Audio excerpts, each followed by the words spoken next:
दोस्तों when it comes to the UPSC civil services exam तो हम सबको लगता है कि एक बहुत टाइम टेकिंग एग्जाम है, इसलिए मोस्ट ऑफ अस 2 साल की प्रिपरेशन को मान के चलते हैं और हम एडवांस में अपनी प्रिपरेशन को स्टार्ट कर देते हैं। लेकिन प्रॉब्लम यह आती है कि दोस्त people who are preparing for 25 और 26 उनके लिए तो स्ट्रेटेजी सबको ही बता देते हैं कि 1 साल या 1.5 साल में ये प्लान रखें। लेकिन दोस्त who are going to appear in 2027 उनके लिए कोई खास स्ट्रेटेजी ना तो डिस्कस की जाती है ना बताई जाती है। और आइडियली यही है कि आप अगर 2 साल की एक कॉम्प्रिहेंसिव जर्नी में अपनी तैयारी करते हैं तो डेफिनेटली आपको सक्सेस मिलती है। तो आज हम बात करने वाले हैं, if you are someone who is preparing for 2027 civil services exam, then ideally आपकी 24 मंथ के अंदर क्या प्लानिंग, क्या स्ट्रेटेजी होनी चाहिए और क्या उसकी आउटकम्स होंगी और कहां कहां पे आपको फोकस करने की रिक्वायरमेंट है, ये कॉम्प्रिहेंसिव प्लानिंग के बारे में इस वीडियो में हम डिस्कशन करने वाले हैं। तो चलिए वीडियो को स्टार्ट करते हैं। देखिए सबसे पहले और सबसे इंपॉर्टेंट चीज कि sir UPSC civil services exam 3 stages में होता है, प्री, मेंस और आपका इंटरव्यू स्टेज। सवाल यह है कि अपनी प्रिपरेशन में क्या तीनों चीजों को साथ में लेके चलें या फिर कोई डिफरेंस होना चाहिए कि आइडियली पहले प्री स्टेज आती है तो प्रीलिम्स एग्जाम को पहले प्रिपेयर किया जाए, उसके बाद में मेंस एग्जाम पे फोकस करें and then finally and ultimately हम अपने इंटरव्यू पे फोकस करें। तो देखिए ये स्ट्रेटेजी के बारे में ही हम डिस्कशन करेंगे और किस टाइम किसकी प्रिपरेशन करनी है और किसी को साथ चलाना है या नहीं चलाना उसके ऊपर हम बात करेंगे। ये 2 ईयर की एक कॉम्प्रिहेंसिव बेसिकली प्रिपरेशन होगी, स्ट्रेटेजी होगी कि किस तरीके से आपको अपने अगले 2 साल इन्वेस्ट करने हैं ताकि आप फर्स्ट अटेम्प्ट में ही अपने सिविल सर्विसेज एग्जाम को क्वालिफाई कर सको। देखिए सबसे पहले आते हैं इनिशियली, लेट्स से हम एग्जांपल लेते हैं कि most of the people having in mind कि सर दिसंबर या जनवरी से मैं अपनी प्रिपरेशन को स्टार्ट करता हूं और मैं आइडियली मानता हूं कि अपना जनवरी 2025 से आप अपनी प्रिपरेशन को स्टार्ट करते हैं, 24 मंथ का रोड मैप लेते हैं क्योंकि उसके बाद प्री का टाइम आ चुका होगा और आप प्री की ही प्रिपरेशन करेंगे। तो पहले 1 से 2 महीने जो होंगे आपके, वो उसमें आपको पहले अपने एग्जाम को, अपने एग्जाम के सिस्टम को, एग्जाम के पेपर को, सब चीजों को बड़े डिटेल से समझना है। डिटेल से समझना है मतलब सर ये तो मैं एक दिन में कर लूंगा, नहीं, मैं बताता हूं कैसे समझना है। देखिए सबसे पहली और सबसे इंपॉर्टेंट चीज, आपको अपने सिलेबस को अंडरस्टैंड करना है। देखिए हमारे माइंड में क्या होता है, कई बार ये क्वेश्चन चल रहे होते हैं हमारे माइंड में कि सर मैं तो अपनी ग्रेजुएशन लेवल पे, अपने स्कूल लेवल पे काफी इंटेलिजेंट रहा हूं, तो आइडियली ये एग्जाम भी मेरे लिए डिफिकल्ट नहीं होगा, मैं इसको बड़ी आसानी से कर लूंगा। और दूसरी साइड एक कैटेगरी होती है जो ये सोचती है कि सर मैं तो अपने स्कूल टाइम में अच्छा नहीं रहा, मैं अपने कॉलेज टाइम में भी अच्छा नहीं रहा, परसेंटेज बहुत कम थे, ग्रेड्स बहुत कम थे, तो क्या मैं सिविल सर्विसेज एग्जाम को क्वालिफाई कर पाऊंगा? मेरे माइंड में एक बहुत बड़ा क्वेश्चन है। तो इसीलिए आपको सिलेबस को अंडरस्टैंड करना है। क्यों? क्योंकि आपकी यूनिवर्सिटी, आपके स्कूल में, आपके अदर जो एग्जाम थे उनका सिलेबस जो है that is all together different, उसकी स्टडी जो है बहुत अलग होती है। लेकिन यहाँ जो प्रैक्टिकल स्टडी है, जो आपको लोगों के बारे में अवेयर करवाती है, उसके बारे में पढ़ना, शायद हो सकता है आप एकेडमिकली बहुत अच्छे रहे हों लेकिन यहाँ इंटरेस्ट ना हो सकता है आप एकेडमिकली बहुत बेकार रहे हों बट फिर भी आपका इंटरेस्ट यहाँ पे रहेगा और आप उसको आसानी से क्वालिफाई कर पाएंगे। दैट्स व्हाई सबसे पहले आपको अपने सिलेबस को और अपने एग्जाम पैटर्न को बड़ा ब्रीफली अंडरस्टैंड करना है।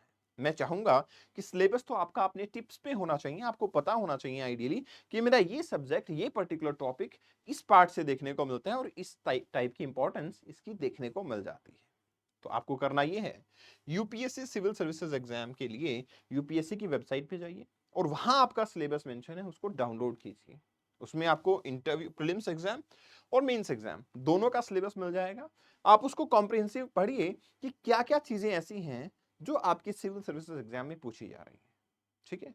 और इंपॉर्टेंट चीज ये है कि आपका जो प्री है, जो मेंस एग्जाम है और जो इंटरव्यू है, इन तीनों की ही स्टेजेस जो हैं, ये जो तीनों स्टेजेस बेसिकली हैं, इनको क्वालिफाई करने के लिए कुछ अलग पैटर्न और अलग नॉलेज की रिक्वायरमेंट होती है, अलग प्रिपरेशन की रिक्वायरमेंट होती है। तो आपको हर एक पेपर को, उसकी डिमांड को समझना है। जैसे प्रीलिम्स एग्जाम जो है उसमें आपको ऑब्जेक्टिव टाइप क्वेश्चन देखने को मिल रहे हैं, तो आइडियली वो ऑब्जेक्टिव टाइप क्वेश्चन हैं, वो आपके डिसीजन मेकिंग को चेक करना चाहते हैं। वो ये चेक करना चाहते हैं कि आप 100 decision within a time frame कितने डिसीजन सही लेते हैं और कितने डिसीजन गलत लेते हैं। Then moving forward, mains exam आपकी ये नॉलेज को चेक करता है कि whatever is in your mind, are you capable enough to put it over the page, ताकि सामने वाला इसको अंडरस्टैंड कर सके। मतलब we can say, are you someone who can comprehend something in a very detailed manner.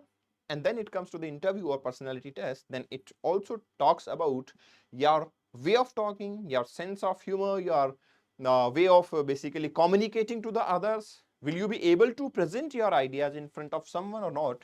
ये आपकी अलग अलग चीजें चेक होती हैं at different stages. तो पहले जो 2 मंथ हैं उसमें आपको अपना क्या करना है, 1 to 2 मंथ में सिलेबस से अपनी फेमिलियरिटी बढ़ा देनी है। आपको पीवाईक्यूज को भी एनालाइज करना है, क्योंकि सिलेबस देख के आपको ये पता नहीं लगेगा एग्जैक्टली कि ये टॉपिक है तो क्या पढ़ना है मुझे। जैसे कि अगर आपने ज्योग्राफी का सिलेबस देखा, आपको लगा ट्रॉपिकल साइक्लोन, ठीक है मुझे साइक्लोन पढ़ने हैं, लेकिन वहां क्वेश्चन में पूछा जाता है जब साइक्लोन आए तो उस डिजास्टर को कैसे मैनेज करेंगे? Will you be able to understand this just looking at the syllabus? Not at all. इसलिए आपको सिलेबस के साथ साथ में प्रीवियस ईयर क्वेश्चंस को देखना है। हालांकि मुझे पता है, मैं ये नहीं कह रहा कि आपको ये सॉल्व करने हैं, लेकिन देखना है कि ये सिलेबस से इस टाइप के क्वेश्चन मेरे पूछे जाते हैं। 5 to 10 years would be better, लेकिन जो पहले 5 साल हैं उन पे ज्यादा फोकस आपको करना ही, ठीक है? ऑब्जर्व करना, उसमें एक और चीज भी देखनी है, आपको ये ऑब्जर्व करना है कि कैसे यूपीएससी स्टैटिक जो आपके सिलेबस का पार्ट है उसको आपके करंट अफेयर से ओवरलैप करती है। By that process you will get to know कि what is the importance of current affair in your civil services exams preparation. आपकी इस तैयारी के अंदर करंट अफेयर की क्या इंपॉर्टेंस है वो आपको यहां से पता लगेगी। Then you have to gather the essential material, जिसमें एसेंशियल मटेरियल में क्या आता है, like NCERTs. NCERT class 6 to 12th class जो है वो आपको डेफिनेटली देखनी चाहिए। अब कुछ लोगों का सवाल ये होता है, सर मैं एनसीईआरटी नहीं देख पाया, क्या मैं सेलेक्ट नहीं हो पाऊंगा? सवाल ये नहीं है, सवाल ये है कि 24 मंथ आपके पास में है, तो फिर आप कोई भी लूप होल क्यों छोड़ना चाहते हैं? कोई लूप होल या कोई स्टोन अनटर्न्ड हम क्यों छोड़ना चाहेंगे? तो आपको एनसीईआरटी 6 to 12th क्लास, जिसमें specifically history NCERT, geography NCERT and polity NCERT पे फोकस करना है आइडियली, और फाउंडेशन जो है अपना वो स्ट्रॉन्ग बनाना है, ठीक है ना? तो अब हमें क्या करना है, अब हमें उसके बाद में अल्टीमेटली एक बिगर सोर्स पे भी जाना है, लेकिन वो हमें करना है कि एक रिलायबल सोर्स हमें एक सब्जेक्ट के लिए देखना है। ऐसा नहीं कि मल्टीपल सोर्सेज हम इकट्ठे कर लेंगे क्योंकि मेरे पास तो बहुत टाइम है और मैं सब कुछ पढ़ लूंगा। मैं कहूंगा एक सोर्स, उसको जितना ज्यादा पढ़ सकेंगे आप वो आपके लिए बेहतरीन होगा, ठीक है? Then first 3 to 8 month after doing NCERT syllabus and PYQs, ये एनालिसिस करने के बाद और एनसीईआरटी पढ़ने के बाद अब आप अपने फाउंडेशन को डेवलप करना स्टार्ट करेंगे, जिसमें स्पेसिफिकली अब आप अपनी एनसीईआरटी को पढ़ाई करेंगे। उसके साथ साथ में पहले आपने पढ़ा है, दूसरा रिवीजन आपका यहाँ पे आ गया है, उसको अंडरलाइन और हाईलाइट करके छोटे छोटे नोट्स उसमें से बनाने की कोशिश करेंगे। डेडिकेट करेंगे आप 3 to 4 मंथ, ताकि आपका एक कॉन्सेप्चुअल क्लैरिटी बहुत अच्छी हो सके। Ancient, medieval, modern India, physical, human, economical geography, और ये सब आप कॉम्प्रिहेंसिवली करेंगे। लेकिन यहां मैंने इंपॉर्टेंटली आपको मेंशन किया, शॉर्ट नोट्स पे जाएंगे आप, एनसीईआरटी शॉर्ट नोट्स, ठीक है? इससे फायदा क्या होगा? फायदा ये होगा, आपको ये पता लग जाएगा कि नोट्स बनाते हुए हमें पता लग जाता है कि सर ये वाली चीज डिफिकल्ट है इसलिए मैं इसको नोट्स में नोट डाउन कर रहा हूँ, ये वाली चीज मेरे लिए आसान है तो इसलिए मेरे को इसको नोट डाउन करने की जरूरत नहीं। एनसीईआरटी के अंदर आइडियली सब्जेक्ट में बता देता हूँ, history, geography, polity, economy, science and environment. ये सब्जेक्ट नहीं है, ये सब्जेक्ट लिस्ट भी है कि आपको इसी सीक्वेंस में आपको करना है ताकि आपको थोड़ा सा इंटरेस्ट क्रिएट हो। हाँ, आप इन दोनों को ओवरलैप या बेसिकली इंटरचेंज कर सकते हैं डिपेंडिंग ऑन योर इंटरेस्ट, कि आपका हिस्ट्री में इंटरेस्ट नहीं है तो ज्योग्राफी पहले पढ़ सकते हैं, ज्योग्राफी में इंटरेस्ट नहीं है तो हिस्ट्री पहले पढ़ सकते हैं, जो आपकी चॉइस हो उसमें इंटरचेंज कर सकते हैं आप। ये क्यों है सीक्वेंस? क्योंकि इससे आप इंटर रिलेशन ढूंढ पाएंगे। जैसे आपने हिस्ट्री कर लिया तो आपको पता लगेगा मॉडर्न इंडिया के कॉन्स्टिट्यूशन को जब आप पढ़ोगे तो आपको पता लगेगा देखो हिस्ट्री ऐसे थी इसलिए कॉन्स्टिट्यूशन ऐसा है। आप जब ज्योग्राफी पढ़ चुके होगे तो आपको पता लगेगा क्यों इकोनॉमिकल पार्ट हमारा इस टाइप का है, क्यों एग्रीकल्चर इकोनॉमी थी, क्यों 5 ईयर प्लान के अंदर ये रखा गया था। ये सारी चीजें आपको बड़ी आसानी से पता लग जाएंगे। जब आप ज्योग्राफी पढ़ चुके होंगे तो आपको एनवायरमेंट को पढ़ना बड़ा आसान हो जाएगा, बायोडाइवर्सिटी, इकोलॉजी, क्लाइमेट चेंज, सबको बड़ी आसानी से आप समझ पाएंगे। इसलिए ये सीक्वेंस जो है वो आपकी बहुत जरूरी है। Then what I need to do, subject wise कुछ स्टैंडर्ड बुक्स का रेफरेंस लेना आप शुरू कर सकते हैं। सब्जेक्ट वाइज कुछ स्टैंडर्ड बुक्स का रेफरेंस आप लेना शुरू कर सकते हैं, जैसे कि स्टैंडर्ड बुक्स में हिस्ट्री के लिए India struggle for independence bye Vipin Chandra आप पढ़ सकते हैं। स्पेक्ट्रम मॉडर्न इंडिया के लिए रिवाइज कर सकते हैं। पॉलिटी लक्ष्मीकांत आप वहां पढ़ सकते हैं। ज्योग्राफी के लिए आप एक certificate of physical and human geography और आपका एक इंडिया की कॉम्प्रिहेंसिव ज्योग्राफी आती है खुलर सर से, तो वो आप स्टडी कर सकते हैं।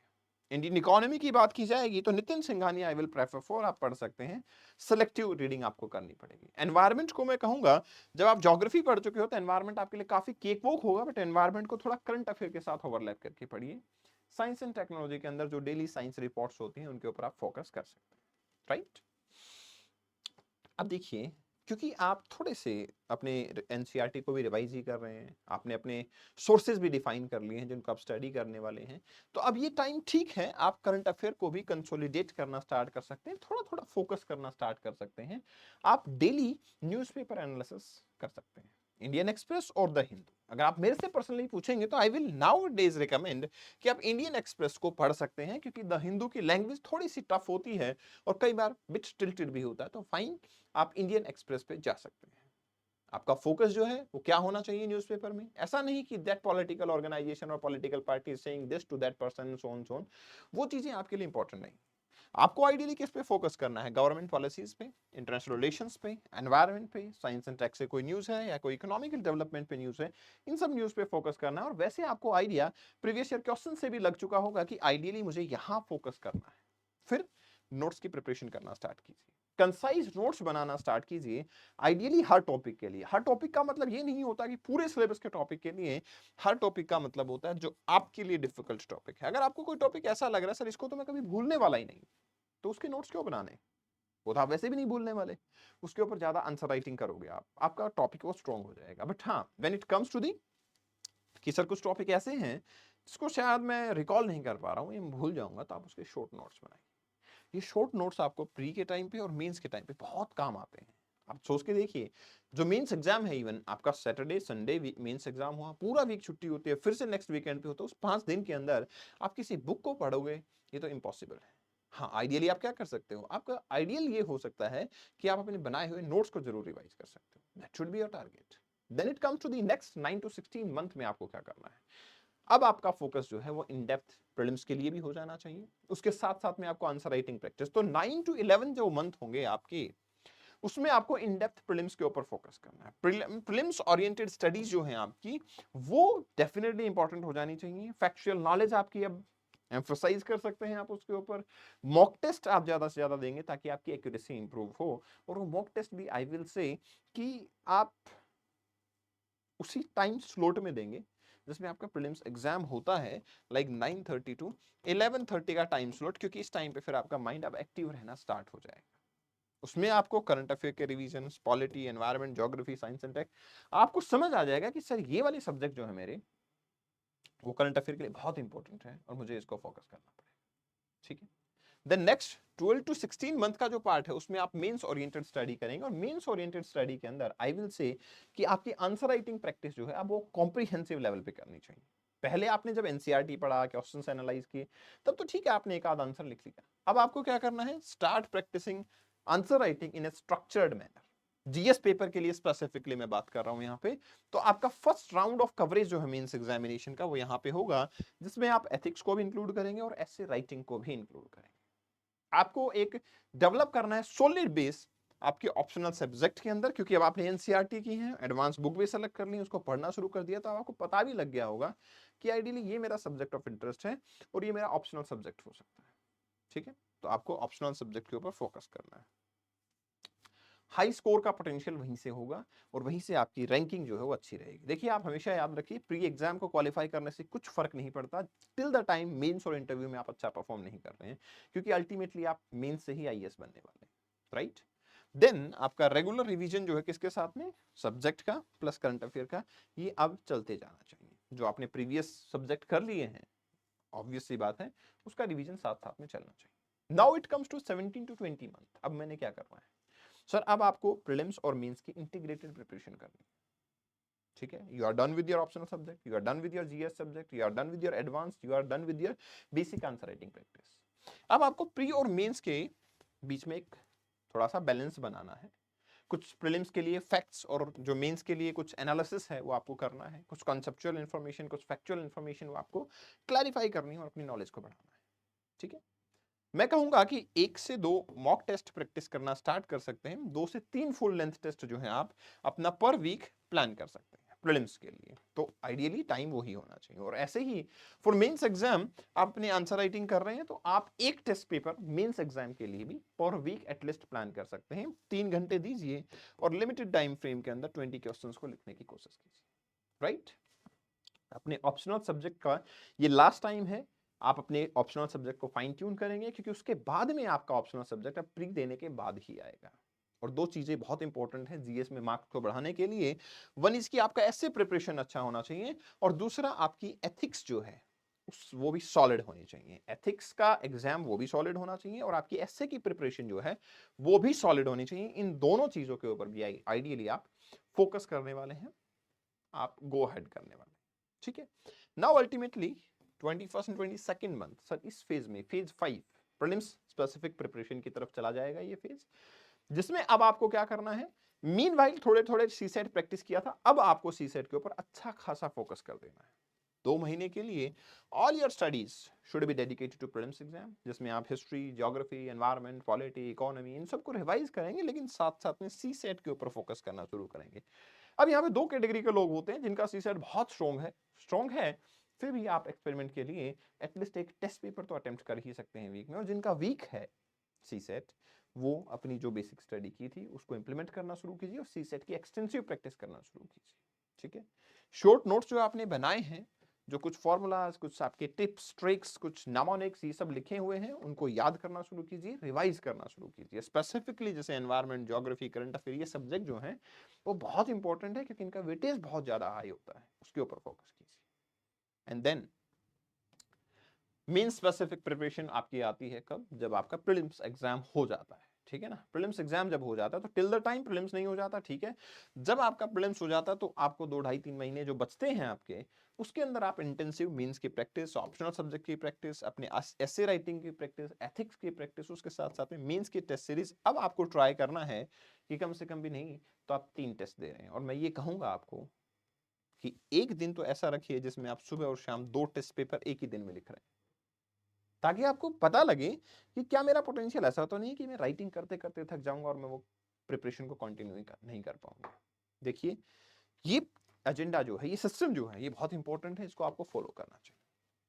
कुछ की टिप्स जो है, इंटेंसिव रिवीजन बहुत जरूरी है, इसलिए मैंने आपको रिवीजन का बार बार टाइम दिया है।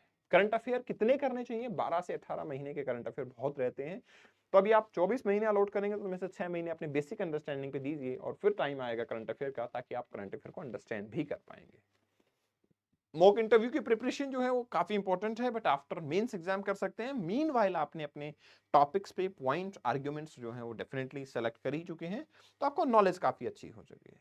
कंसिस्टेंट रहना बहुत जरूरी है, मोटिवेटेड रहना जरूरी है। मोटिवेशन अपने आप रहता है जब आप कंसिस्टेंट रहते हैं। अगर आपकी प्रिपरेशन में कहीं लैक हुआ, ब्रेक आया, तो डेफिनेटली इनकंसिस्टेंसी हुई है, डिमोटिवेशन भी उसके साथ देखने को मिलता है। की tips, consistency the most important thing, time management the another important thing, self evaluation कीजिए, कभी अपने आप को कंपेयर मत कीजिए कि यार मैं तो अभी कुछ भी नहीं हूं, मेरी प्रिपरेशन तो इतनी है, मैं तो सिर्फ 20 साल का हूं अभी और मैं तो मेरे से 30-30 साल के लोग, 25-25 साल के लोग प्रिपरेशन कर रहे हैं। ऐसा मत कीजिए, सेल्फ इवेल्युएशन कीजिए, खुद से कंपैरिजन कीजिए। स्मार्ट स्टडी करना जरूरी है, इसलिए की नोट्स, क्रिस्प नोट्स ये बनाना बहुत जरूरी होता है। रिवीजन इक्वली इंपॉर्टेंट, बट हाँ एक इंपॉर्टेंट चीज last but not list, health को इसके बेसिस पे कभी भी कॉम्प्रोमाइज मत कीजिए, क्योंकि हेल्थ और वेलबींग बहुत जरूरी है। अगर आप अपने हेल्थ वेलबींग को नहीं बना के रखते हैं तो आपको एग्जाम में कभी भी किसी भी मोड पे प्रॉब्लम आ सकती है, right. So this should be your strategy. Additional tips में हेल्थ रूटीन अच्छा रखिए, पीयर ग्रुप से स्मार्ट स्टडी जो है वो डेफिनेटली जरूरी है, पेशेंस रखना जरूरी है, क्योंकि इतनी बड़ी लॉन्ग जर्नी के अंदर नेगेटिविटी आती है, प्रॉब्लम्स आती हैं। अपने गुरु हैं आपके, जिसको फॉलो करते हैं आप, जिसको मानते हैं, आप मुझसे कनेक्ट कर सकते हैं। कोई प्रॉब्लम आती है तो कनेक्ट करने का मतलब ये नहीं होता हमेशा कि आप कोर्स में ही एनरोल कर सकते हैं। Some of the my Instagram handle, this is the Telegram group, जहां पे आप आंसर अपने इवेलुएट करवा सकते हो। ये सब चीजें यहाँ पे होती हैं, तो definitely you should focus on it. Thank you very much, best wishes, take care, bye bye.